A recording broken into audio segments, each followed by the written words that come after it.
I'm Garrett Wong. Oh. And I'll be moderating this panel. Let me ask you a question, number one. I love when you call me that. If you could live your life again, Yeah. would you choose to come back as Brent Spiner? Yes. Yes. How did you know? Data has always been my favorite character.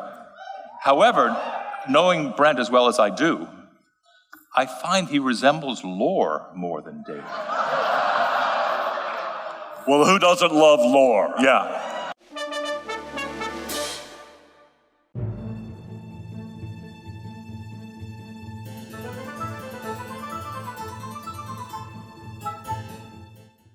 Next question. This question is for Gates. Hey, Garrett, what do you got for us? This is Garrett's. Garrett goes, next question. They brought you all the way out here to go. You don't have anything to next ask us? question. Garrett, you of all people. Yeah. You do podcasts. You got questions for us, don't you? But someone excuse me, somebody, I mean, how typical is this moment? Thank you. Thank you. Hello? Are you talking about I have a question. The mansplaining? I'm afraid so, darling. Was it a question for you? Anyway. Was it a question for you? There was. Oh. And you felt like we purposely stepped on it. What's the question for Gates? Please answer. Ask it quickly. I just wanted to answer the question. What's the question? I'll let Brent answer it, don't worry. You directed the episode Star Trek Genesis, which is one of the most heavy makeup and cosmetic episodes in Next Generation. Can you tell us a little bit what it was like to direct that episode and your experience as a director for Star Trek Next Generation? Well, it was really, really fun. We also had an earthquake in Los Angeles during the shooting of it and lost a week.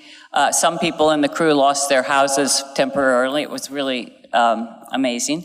But I'd like to actually do a particular shout out to Patty Yashitake, who passed, and yeah, she was amazing.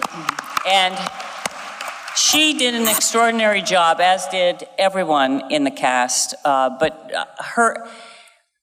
the makeup was, to me, some of the very best Michael Westmore ever did, and he wanted to put it in for an Emmy. He did extraordinary prosthetics. Jonathan was incredible, and he and Patty had to wait in this makeup for hours and hours, and I'm sure you wanted to kill me, but what they did was extraordinary. And even when Patty, she's with a blanket and she's unconscious and she still had this little hand scratching the hair, the fake hair on her chest. I mean, I loved all of the details that came out that the actors did. So yeah, I had a lot of fun doing it, and I got to use things that I'd never used before, like those medical jars. That was one of my favorite things. Never had those jars in all the years, 7 years had not been used. No one knew what they contained. I kept saying, is it candy? Is it like, what's in those jars? My wigs? What? And so I actually got to have a piece of Data's skin went into one of the jars, and I went, finally, there's a reason for those jars. Anyway, I loved doing it. Thank you for watching. Tell them about the scat in the hallway. The what? The scat. The scat? Didn't you put little animals? I wanted it to be dirty. They said in the script, it was like de-evolving, and I'm like, well, animals, they're going to the bathroom wherever, they're not using the toilets. And Paramount didn't like that, and I got into quite a bit of trouble for that. Because I wanted to get this shot, and it was really hard with the Steadicam, and it was a shot that Brent was in. And we never got it. And then I was told after we tried to get it, they aren't going to use it anyway, even if you got it. So it's one of those things. But I think that the performance of the iguana was stellar.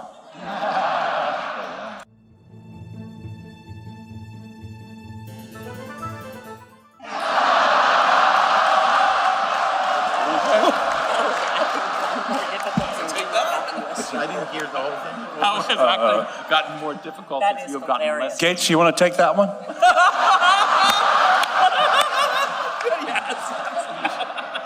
Touche! I'll tell you one thing which as actors we all appreciate. I was having Barry Boswick and I were having dinner, and I use this quote now all the time. I said we were talking about learning lines as we get less younger.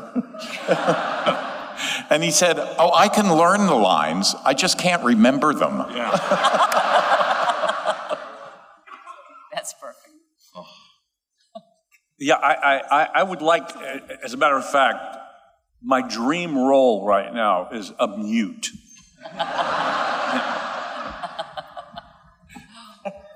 My dream role is to just play myself. Just cranky, giving looks, very few lines. Yeah.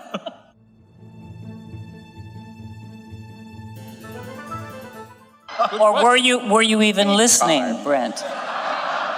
Go ahead, Brent. I just said the lines. I didn't think about it much. But no, I'll tell you, it's a fascinating story, and it'll probably take a good 30 minutes or so. But truly, when we did the first read-through of the script, we were at the Sheraton Hotel in Hollywood. Universal City. And a big ballroom, and everybody was there. Gene Roddenberry and Rick Berman, all the producers, and I think the studio was there. And I mean, John Pike, the studio head at the time. And we'd never really read anything out loud. And I assumed at that point that my character's name was Data. And, that's what everybody said to me. Oh, you're going to play Data. And I went, okay, great. We start in the script, and all of a sudden I hear, so, Mr. Data. And I'm like, and I said, wait, I'm sorry, can we stop for, I said to Gene Roddenberry, is it Data or Data? And he said, well, there's a new rule, and that's whoever says it first. Yes. That's the way it's pronounced. I was just about to bring that up, and we used that for years. And that's the way it went the rest of the series. Yep. And, yeah. You were easy. Yeah, Q. It was the only easy thing about you. Yeah. So I became Data from that point on.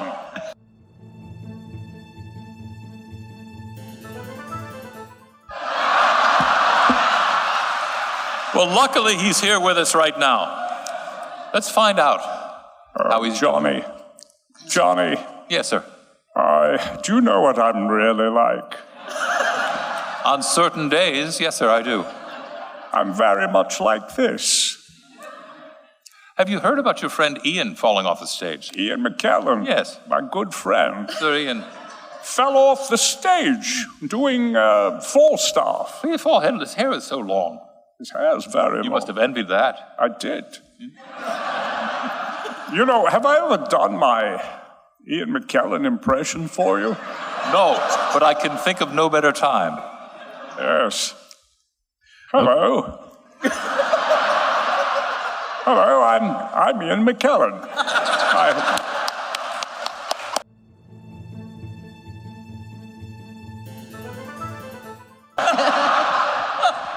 I think I'll address the second part of your question first. Why? Let's be frank. It's really an asshole maneuver, is it not? Think of the type of person who would step over a chair with that to sit down and then step back over it to get back up. Is that someone you want to know or want to have as a friend? Or is that an asshole maneuver? That was the only thing I liked about Riker. It came to pass It came to pass. that Whoopi, when they built the set for Whoopi, And the star came and shone upon the... early on, they built us 10 forward for Whoopi, and in 10 forward lounge, the chairs had virtually no backs. So you could step into them and sit down. They were like, stools with a little, like a comma on top. So it was easy. It wasn't, but then I thought, I had only done it once, I'll do it. I'll try it again.